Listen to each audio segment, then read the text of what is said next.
Last night, my wife and I were talking about the horrible ways our country is sort of devolving into anarchy.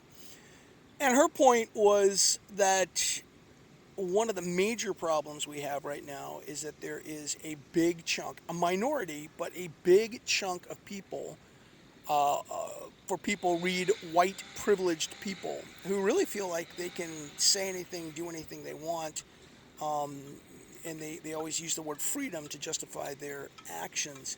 They want the freedom to say anything, do anything they want, but they absolutely refuse to accept the accountability. And my thought to that was this is exactly what's going on in our churches. And one of the reasons why I think our churches, especially our small churches, are failing. Um, it's not the pastor. Uh, I am accountable to maybe 50 different people. I'm accountable to, the top of the top group of my denomination. I'm accountable to the regional board of my denomination. I'm accountable to the leaders of my congregation, my bishop. I'm accountable to so many people.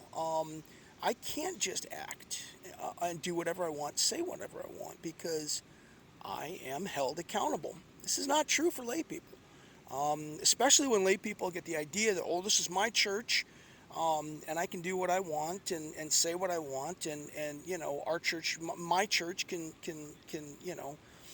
needs to conform to my wishes. And there is no one to hold them accountable. Who's going to hold them accountable? When I do it, when the pastor does it, suddenly he's the jerk. And if it's not played right, a pastor who holds specific lay people accountable for their actions can just be ridden out on the rails. I mean, they could be gone. I mean, that's just the way. That's the reality of the job. So who holds them accountable? The rest of the congregation should hold them accountable. But the fact of the matter is, especially in privileged white congregation, well, I'm going to say privileged congregations, it just doesn't happen. There is no accountability. No one's going to say, "Hey, Joan, you're acting like a jerk,"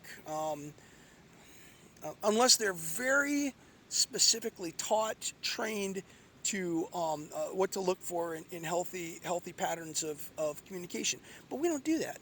We don't do that. We just we go along to get along, and we're afraid to tick anybody off because they might leave, and we might be one seat less person. Um, and that is exactly how I think our churches are going to die. Not because we did something big, but because we failed to hold ourselves up to a reasonable standard of behavior. Now, something to think about as I see what tomorrow brings.